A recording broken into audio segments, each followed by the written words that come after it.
Professor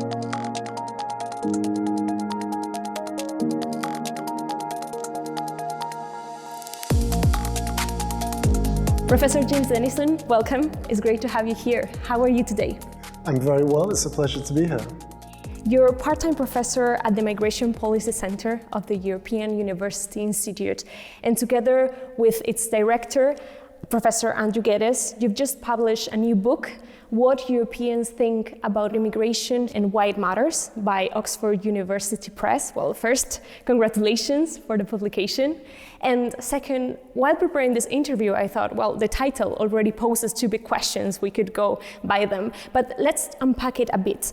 In understanding what Europeans think about immigration, you gather an account of public attitudes. And I wanted to ask you, what do we mean by public attitudes? Are there opinions, perceptions, emotions? Well, first, thank you very much for the congratulations. What attitudes are is, of course, a central part of this book. And often political scientists have, to some extent, taken that for granted. So we really wanted to lean on the psychological literature a lot when we put this book together, to really go back to first principles. And we define attitudes in the book. Broadly, we characterize them as object orientations. So we have these objects in our minds, and our attitudes to them are how we orient ourselves to them. Now, there are three components to those. The first is emotionally, the emotions we feel when we think about these objects. The second is cognitively, so what we think about those objects, the information we have, the narratives we believe, is something we'll talk about perhaps more. And then finally, behaviorally, so the behavior we associate with those objects, often out of habit, often without any, at least conscious, cognitive or emotional engagement. So attitudes have these three basic components. And when it comes to attitudes to immigration, more concretely, we list four types of attitudes, and they have sort of different characteristics. So the first is basic predispositions to immigration. So that is sort of, if you think about people who can be broadly for or broadly against immigration, those would be your sort of broad predispositions to the object of immigration. However, more concretely, and in a way more importantly, is the issue of, is the type of attitude of preferences. So that usually involves some sort of choice. So that's a vote, for example. Which do you prefer, one party or another? Which type of policy do you prefer? When it comes to immigration, you could have a more liberal policy, you could have a more restrictive policy. And then the third type of attitude is perceptions, how we perceive the object. All of us have different perceptions of the same object of immigration owing to our own life experience. And then finally, quite distinct, is how we prioritize an object. So that's the sort of fourth P. And that really relates to how important we see the object, not just in the abstract, although that may matter, but more relative to other issues, so other political issues like the economy, health, foreign affairs, for example. How important do we see immigration? So those are sort of four basic types of attitudes, and indeed attitudes to immigration. Now, I'll just briefly sum up on that, or I'll go a little bit further. Academics would agree broadly, I think, on what I've just said, but there are also big debates on what attitudes are. To some academics, attitudes are genuine, they're real, they define how we behave, and they even exist in our minds. To others, they're really just sort of post facto justification. So if you get given a survey, you'll answer it and try and give a decent answer, but actually before you were given the survey, you would have never even thought about it, or maybe certainly not in those terms. And then other debates are sort of how strong or weak attitudes are. And in terms of attitudes to immigration, we argue in the book that they've become stronger, by which we mean that they affect other attitudes to other issues more than before and affect our behavior more than before. And then finally, something we talk about in the book, and perhaps we'll come on to, is how stable or volatile attitudes are. So do they stay the same throughout our lives, or are they constantly changing and shifting? So those are sort of some of the basic characterizations of what attitudes are as we define them in the book. Really useful to have this first conceptual explanation. And one striking thing about immigration debates is how differently people can think about the same issue. What are the factors that shape those views, and why are these different? So this is something that political scientists, social psychologists, economists, and others have thought about a lot. And I would say by now there may even be thousands of distinct explanations for why attitudes to immigration vary. And of course that's increased a lot in the last decade. Now, some of the most commonly cited and thought about, both by academics and even I would say in the general public, are things such as economics, labor market competition. So if you feel like immigrants might take your job, let's say, you become more opposed to immigration. That would be a classic economic argument. Other commonly cited factors are things like the influence of the media, potentially for, potentially against, and then also the migratory context itself. Both sort of at an aggregate national level, so the rates of migration, the effects of migration, and also more personally, the famous contact theory. If you have contact with a migrant, you might become more favorable to migration. Now, we don't dispute the importance of those factors, and we don't dispute their legitimacy. But what we try and do is sort of zoom out a little bit and think about more fundamental, we call them distal factors.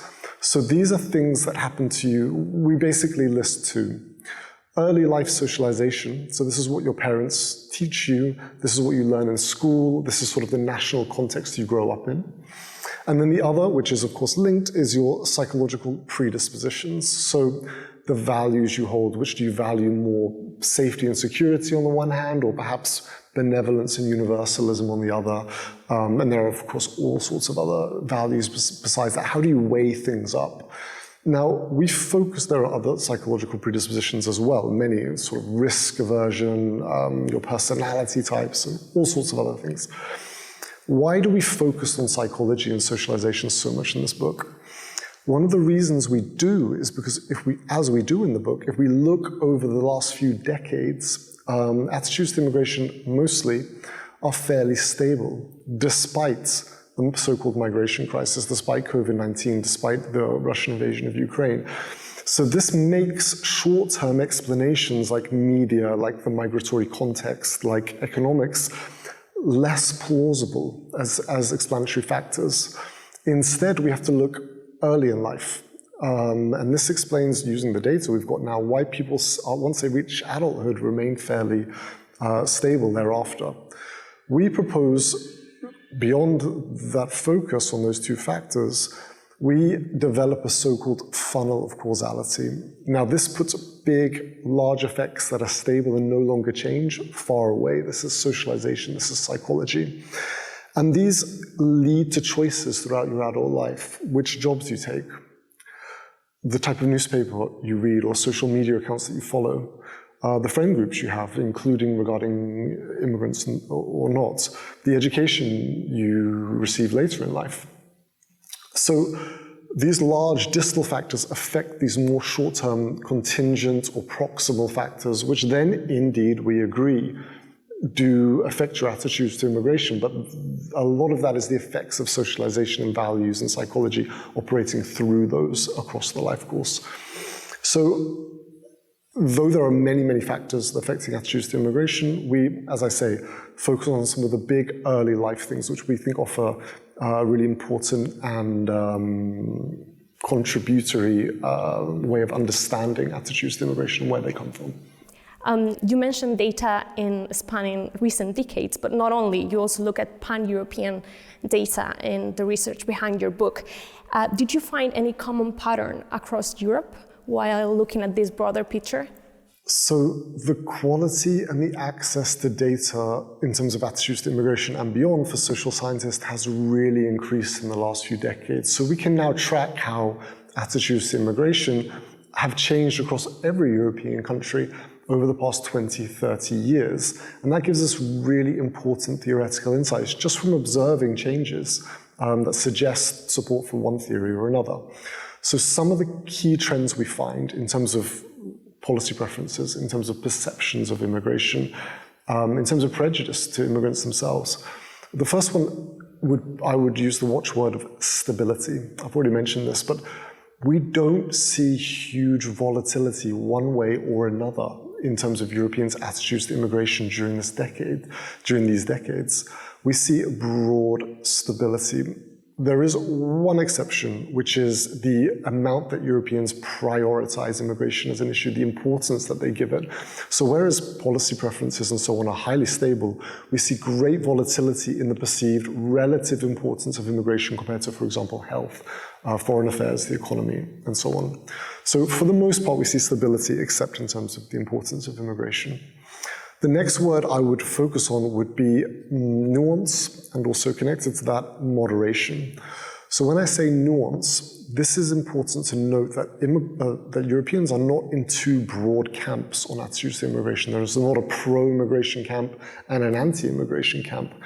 Actually, the majority of Europeans are able to express nuanced views regarding types of immigration, regarding immigration policies, regarding perceived effects of immigration. So just because they're pro on one thing or favorable in one way does not mean that they're necessarily favorable or pro in another way. So we see great nuance in terms of their attitudes to immigration. And with that comes, contrary to what we often hear, moderation. So relatively few Europeans exist at the extremes when it comes to attitudes to immigration. There may be 10% who are very, very opposed. There may be 10% who are very, very in favor. But most people exist somewhere in the middle. They can usually choose a side, slightly more favorable, slightly more opposed. So we sort of are left with, at the end, a bimodal normal distribution, a bimodal distribution, I should say, with sort of two peaks, but very few people at the extremes. Now, beyond that moderation, beyond that nuance, beyond that stability, another key finding we see is the volatility in the importance of immigration, and I did mention that already. I'll just bring that up again briefly because that really goes a long way to answer a puzzle, which we've attempted to answer in the book, which is, if attitudes to immigration are stable, then why are anti-immigration parties seemingly doing so well? And that is because they are often appealing to even a shrinking group of society who happen to just be at certain times, particularly during the so-called migration crisis, and actually a little bit more recently as well, it's coming back as an issue, the high importance of immigration to these parts of the electorate. Now, indeed, this finding of moderate positions is something we don't hear in our daily lives in the news, so it's really interesting. Yes, and I think this reflects a deeper trend in both academia and also in the general public, which is that immigration tends to be treated as a highly distinct political issue to all of the others. I don't think you'd be so surprised if we were talking about economics that most people are broadly moderate. Actually, they may choose one side or another, but they are broadly moderate, they have nuanced views, they have those stable views I mentioned. But for some reason, there's a tendency to treat immigration as somehow different, as indeed highly polarized, as indeed with a lot of people at the extremes. But no. And one thing we emphasize in the book a lot, and we argue should be done more, is treating immigration as a normal issue. When we do, we get better insights both about what people think, about why that matters, and also ultimately policy design as well. And related to polarizations, your book also looks at narratives as another big part of it. And following your work, I've heard you say different times, narratives are not optional, quote unquote, they're how people make sense of reality, and this is a very powerful statement. And I wanted to ask you, what does this imply for immigration, and what does it mean for policymakers and communicators? Well, we do consider narratives very central to the book, and we've done that for a few reasons, actually. One is, if you go to policy conferences or you speak with policymakers or with politicians or with NGOs or all sorts of groups, they talk about narratives a lot. So we really wanted to sort of interrogate and investigate some of the assumptions about narratives.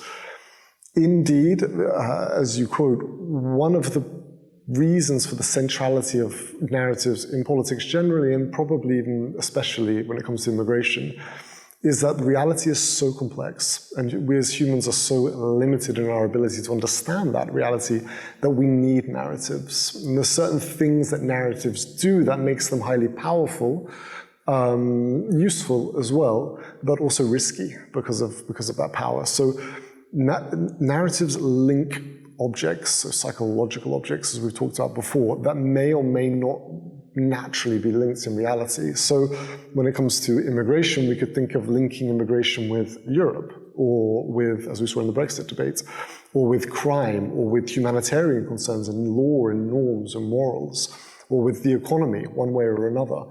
And what narratives do is they are able to select issues, objects, and then they fuse them together into a coherent whole. And while that does not explain reality fully, as humans, we say, okay, that's enough for me to broadly understand what this thing is doing, why it matters. But even though most of these narratives can be true, or some of them certainly are true, their trickier aspect is that they are highly selective in what they choose to include in the narrative and what they don't include in the narrative. So this has a lot of effects, which I won't go into now, but one you mentioned in terms of polarization and in terms of what we were talking about before, is that two people presented with the same facts about immigration, subject to the same world when it comes to immigration, existing in the same country, let's say, may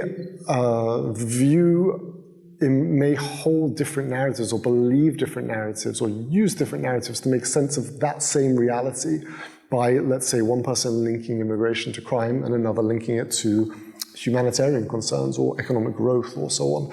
So these narratives are very powerful in that they whittle down the world into a few key objects and subtly tell you this is what matters. And some narratives succeed, others don't. And in your book, you include a 5-step guide to communicate effectively about migration. And this is like a bonus track that could be very interesting for policy actors, indeed, as we were talking. Could you guide us through these 5 steps? Absolutely. So the 5 steps are based on our work with communicators, but they're really based on the findings in the book, and they culminate in these 5 steps. So the first is to focus on values. And what we really argue is that communicators should not be trying to change the values of their audience. These are deeply held, highly stable psychological factors within us. Instead, we need to find ways to appeal to those values as they exist, to make immigration appeal to those values as they exist. So that's number one. The second would be narratives. As I say, narratives are inescapable. We've evolved to think in these narrative terms. So if you want to make an argument stick, you really need to come up with a narrative about it. It cannot just be facts. It cannot just be emotions, actually. It needs to be a narrative. In some ways, a story. Third, cognition matters to attitudes, but as I've already said, so does emotions. And these two are totally linked. They cannot be separated. So communicators should really carefully choose the emotions that they're trying to elicit in a logical way. This is something we talk about in the book, to think about the outcomes that they want. Fourth, one of the key findings in terms of attitudes to immigration and changing them from experimental studies is that sort of personal, egocentric arguments work a lot less well than more, as we call them, sociotropic or social-minded arguments. So why is immigration good or bad, depending on how you want to frame it, for the society as a whole, for people in a common sense, not only as individuals? Those individual arguments, why it's good for you personally, rarely seem to work, or bad for you personally. And then finally, something that we've worked on a lot is evaluate your campaigns. So these days it's a lot easier and we're a lot better at evaluating and assessing the impact of specific campaigns. And there's really no excuse for private sector organizations, for international organizations, for political parties, for all sorts to evaluate the effects of their campaigns. So I would say values, narratives, emotions, commonality, and evaluation would be the 5 steps. Professor James Dennison, this was very interesting, really timely topic, and thank you very much for your time. We'll keep an eye on your book. Thank you so much for having me.